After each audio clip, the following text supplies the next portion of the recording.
Broadcasting Region 1. Region 1. This is BBS. Bicol Broadcasting Systems Incorporated. DWLV 91.9 MHz. Your news and music stations. BBS. Basta Bareta. Sigurado. Alas 6:54. Hali sa BBS News Center Naga. Uyan ang mga nagbabaga.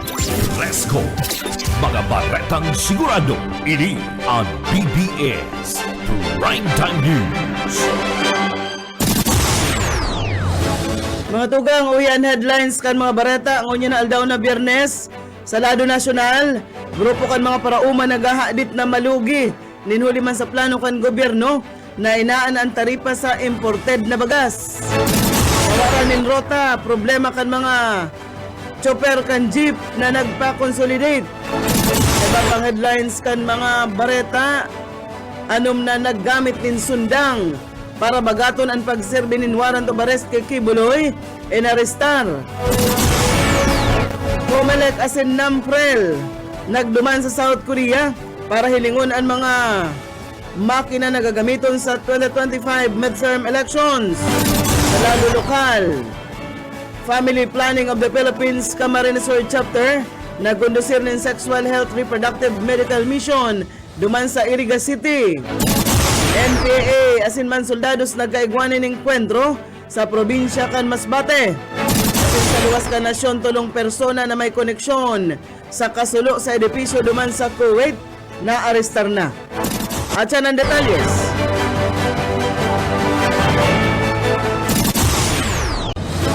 Yan sa detalyes nakita kan mga bareta inotonta sa Lado Nasyonal.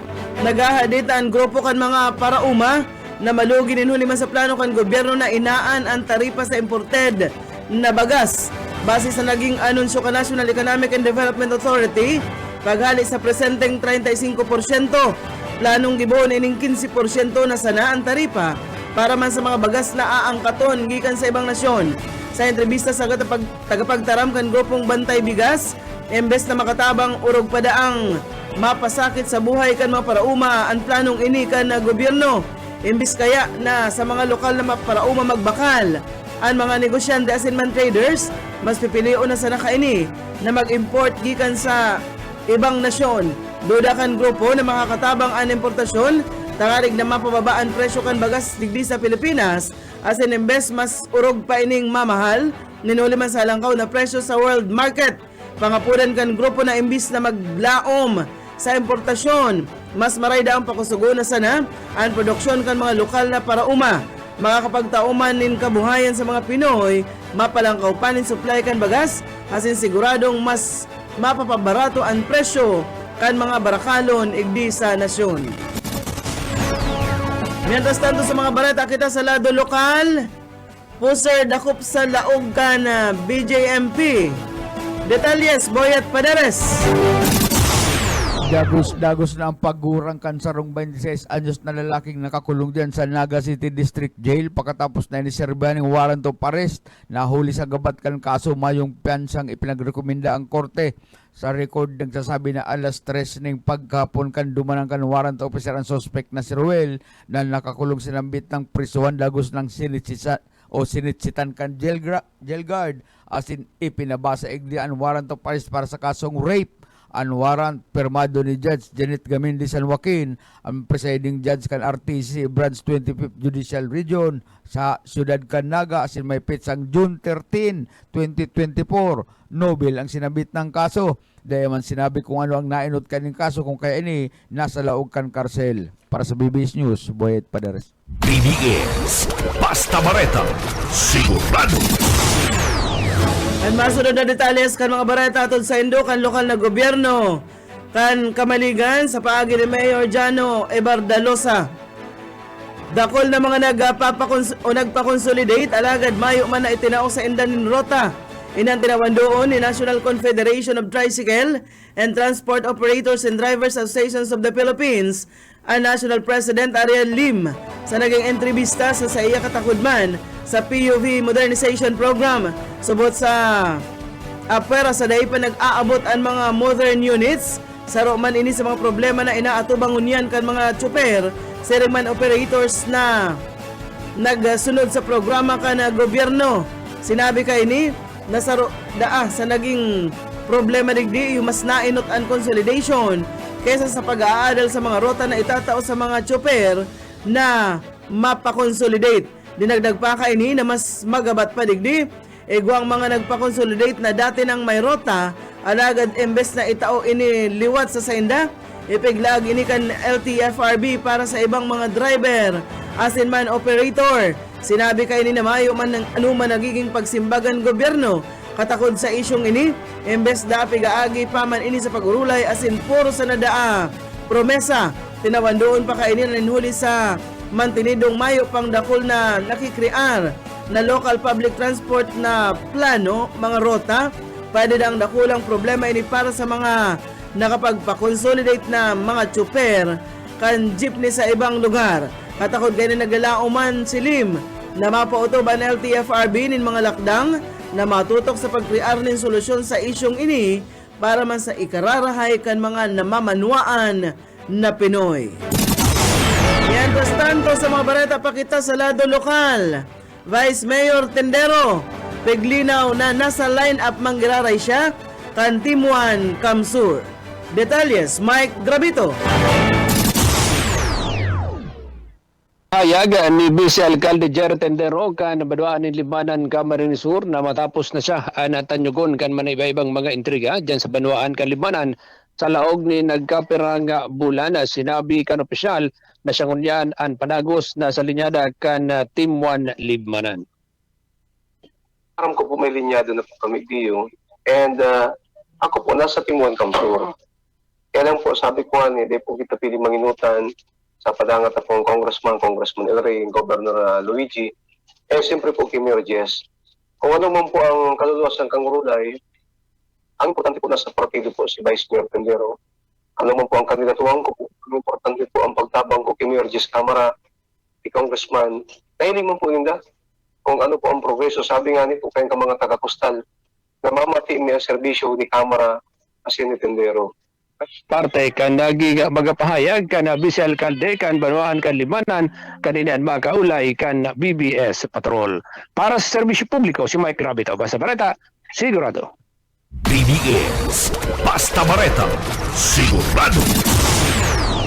Kung nakitang 3 minutos makalisan na alas 7 sa iba pang mga bareta sa lado nasyonal, nagkapira sa naggamit sa bot nin sundang para pugulon ang mga otoridad na magserbi kan warrant of arrest kay Pastor Apollo Kibuloy kan Lunes na aga an inarestar kan mga otoridad.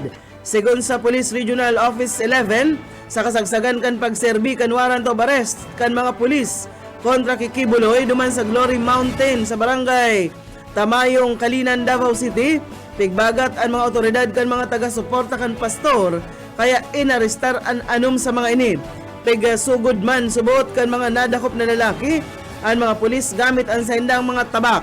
Na-rescue man kan pulisya ang duwang minor de edad na may burbit-bit man subot na patarom.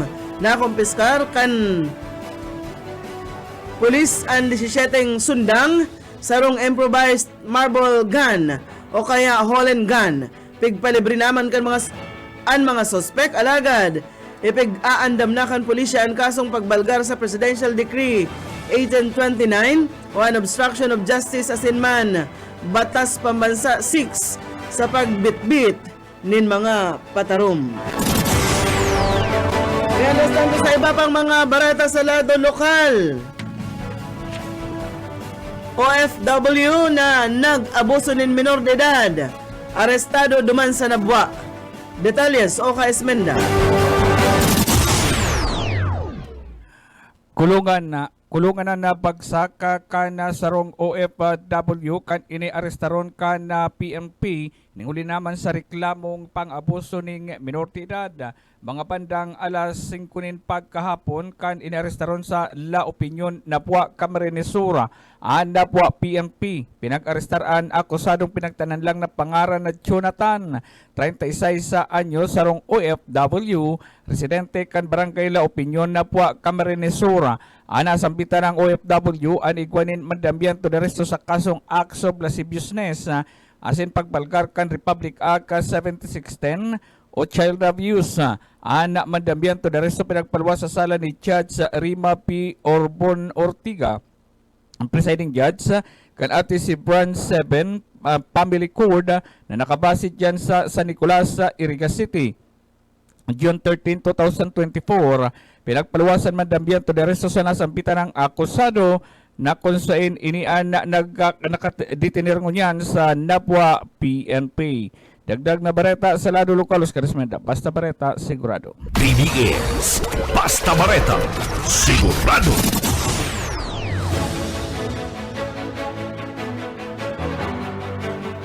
Sa iba pang mga bareta sa lado nasyonal, presenteng yaon duman sa South Korea, ngunyan, ang mga opisyal kan Commission on Elections, siring man election watchdog na National Movement for Free Elections o ANAMFREL, ini para man hilingon ang mga makina na gagamiton sa 2025 midterm elections. Partikular na pigduman kan grupo ang pasilidad kan Meru System Company Limited na iyo man ang nagigibo kan mga makina. Sa inisyal na pagrikesa, pinahiling sa inda ang mga nagaganang election machine na nasa temperatura kan 45 degrees Celsius na halos pantay kan temperatura kada Mayo igdi sa Pilipinas.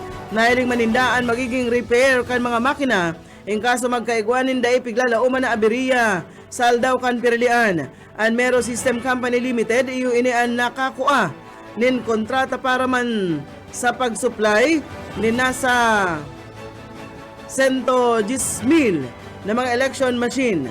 Igwang hasta sa Disyembre 2024 ang sinambit ng kumpanya para man ma-deliver ang mga ini digdi sa Pilipinas. Mientras tanto, nagkukondusir sa diring pag-aadal ang National Security Council sa posibleng implikasyon sa national security kan Philippine Offshore Gaming Operations. Mientras tanto, pigsusubaybayan ang investigasyon kan Senado sa mga ini. Sa sarong pahayag, sinabi ni National Security Advisor Secretary Eduardo Anyo na sa ngunyan, dahil papigkukonsiderar kan NSC bilang national security threat ang mga pogo na nangangaipon in aksyon kan par sa Armada kan Pilipinas, arog kan paglaban sa Abu Sayyaf o kaya man CPP-NPA. Sinabi sinabi kan sekretaryo na ang mga illegal na operasyon kan pogo ini national concern na sa iyang unakaya daang masolusyonan kan law enforcement man regulatory agencies kung igwaman subot na pigibong pagbalgar sa lay ang mga pogo dahil dapat ining palampason asin kaipuhan aksyonan kan mga nanunungdan na ahensya di gobyerno. Sinabi ni Anyo na pigasigurar ka ini na padagos na makikipagtabangan ang National Security Council sa iba pang mga ahensya di gobyerno asin mga stakeholder sa pagkalap nin informasyon para magkaigwaman in balancing pananaw sa operasyon kan mga pogo digdi sa nasyon. Igwa na kitang 9 minutos makalistaan alas 7 nin aga sa iba pang mga barata aradyan sa mga pagbuelta.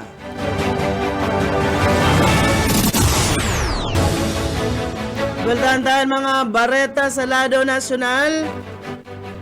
Pinahayag ni Senator Alan Peter Cayetano na ang DPWH iyo ang nakakaabala sa konstruksyon kan bagong Senate building duman sa syudad kan Taguig.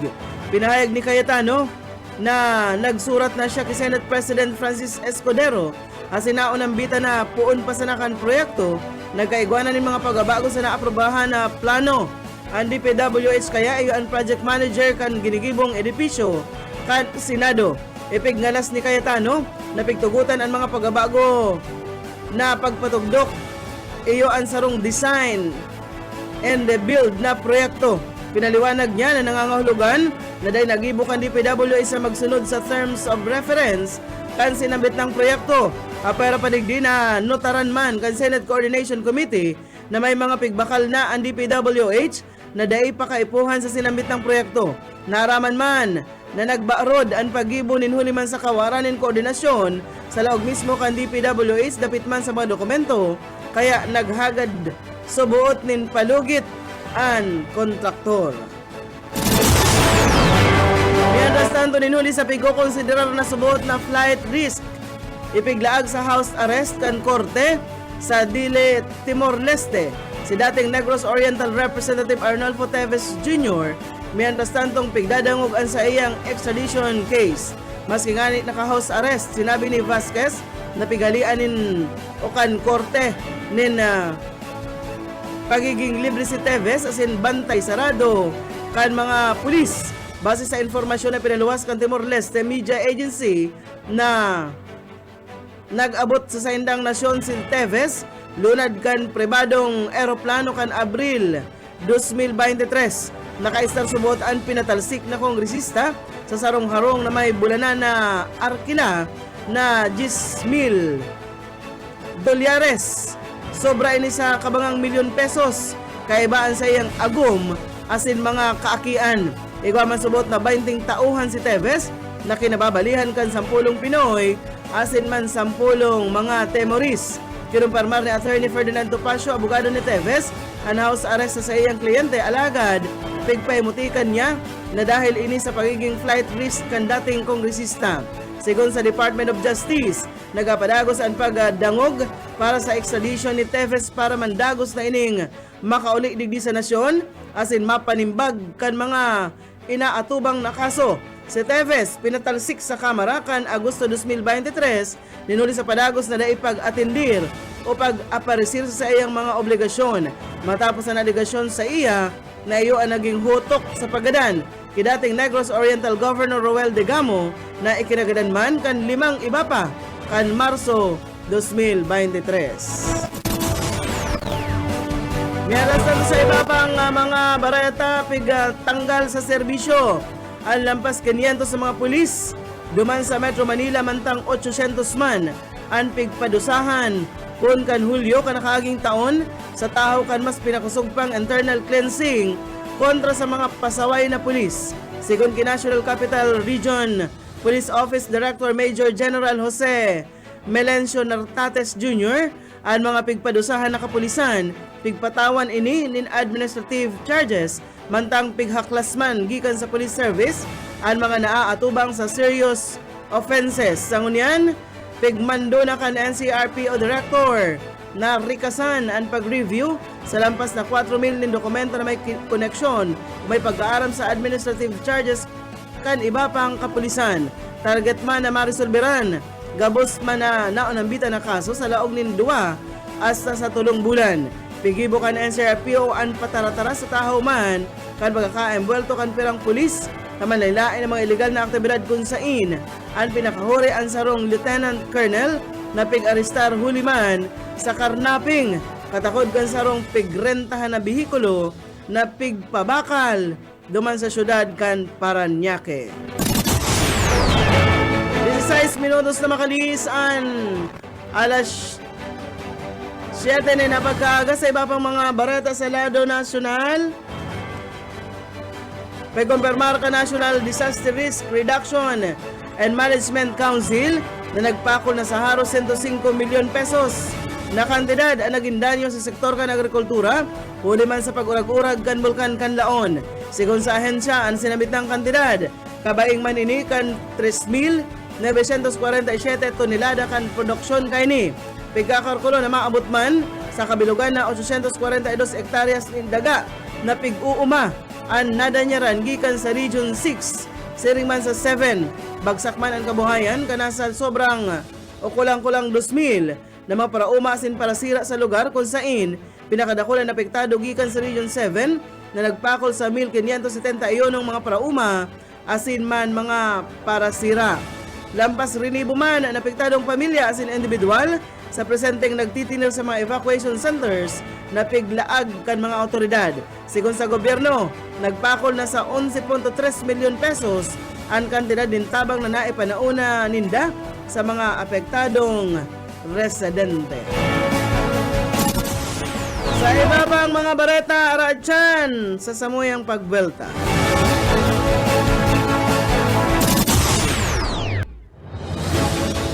Berkaitan sa mga bareta sa lado nasyonal, nalampasan na ka National Food Authority ang target kaining palay procurement para sa enot na 6 na bulan kan taon 2024. Kinumpirmar ini ni NFA Administrator Dr. Larry Lacson matapos mag-abot sa kabilugan na 3,365,245 na kaban o kaya sako o kabaing ini kan 168,262 metriko tonelada ang nabakal kan ahensya gikan sa mga parauma hasta kan Hunyo 13 o kasuudma.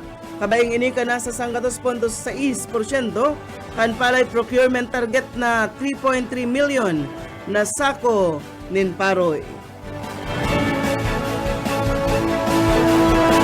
Mga bareta o bareta kita sa lado nasyonal, piglansar kan Department of Science and Technology, Siriman Department of Environment and Natural Resources, ang sarong makabagong floating solid waste collector system kasuudma duman sa Pasig River Esplanade. Ang sinambit ng solid waste collector system saro ining pinag-sararong inisyatibo na pigbulusan in pundo kan DNR asin pigbilog kan DOST. Pigdisenyo ini tangarig na halion asin kolektahon ang mga basura gikan sa mga sapa asin man estero. Tinawan doon ni DOST Secretary Renato Solidum Jr. na mas barato ang teknolohiyang gibong Pinoy kaysa sa mga imported. Piglalauman na dakulaan maitatabang sa paglinig kan Pasig River asin Laguna Lake sa Paagiman kan floating solid waste collector system. Siring man tangarig na mapahatan ang mga bara, darakan water hyacinths o mga water lily sa mga salog asin iba pang mga katubigan.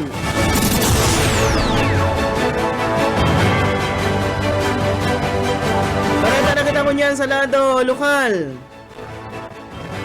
Dahil hunaon kan 12 anyos na aki na si John Jemuel Climaco Pitaliano. Gikan ini sa Banwaan kan San Jose, Camarines Sur sa partido. Asin kan coach kaini na maipupuli niya. Asin makawikaw kaini ang bulawan ng medalya sa katatapos pa sa ng 22nd Philippine Archery Cup League 2.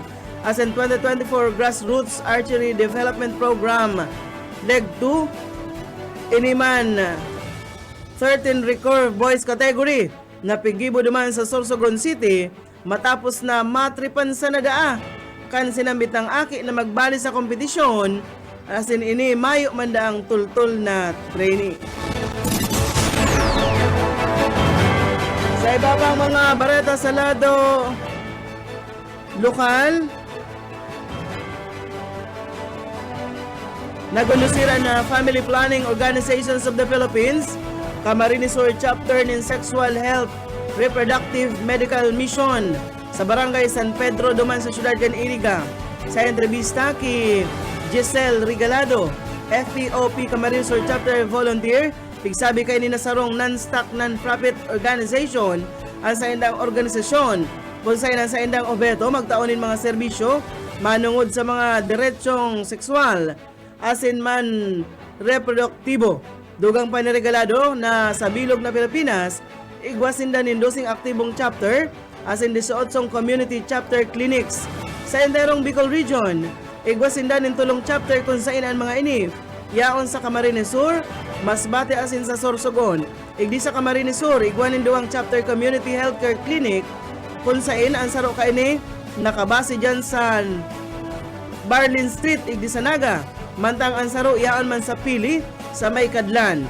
Ang sa indaman na Respond Project sarong program ini o programa nin family planning kung sa inan founder ninda iyo man ang gikan sa ibang nasyon. An Australian aid and major sponsor o funder kan sinabitang proyekto kay bahanan family planning sa pagtaonin mga serbisyo manungod man sa sexual reproductive health. Nagkondusir man subot sinda ng Sexual Reproductive Health Medical Mission kung sa insaro sigundigdi na target kan sa inang proyekto ang makataonin mga serbisyo o rugna ang mga pinaka-vulnerable partikularmente sa mga komunidad o lugar na dahil masyadong pig-aabot din serbisyo. Naugmaman ini na nakaabot sinda dyan sa San Pedro, Iriga City kung saan nagkaigwa sinda ni 90 partisipantes na natauwanan nin serbisyo asin nagkondusir man nin mga lecture siring man and family planning siring man and maternal asin man child care asin iba pa.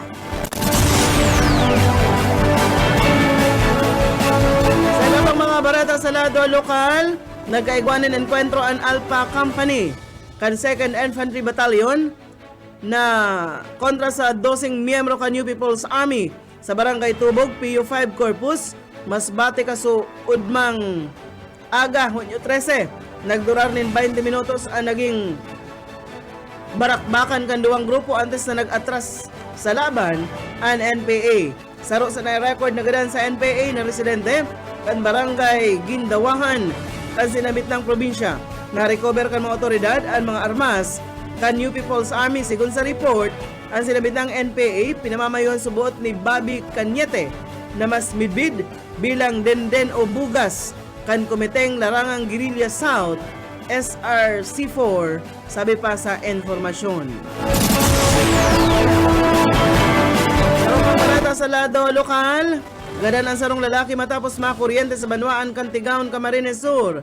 Pigmidbid ang biktima na si Robert Pante, 43 anyos, residente kan Zona 6, Barangay Panagan sa sinabit ng Banwaan.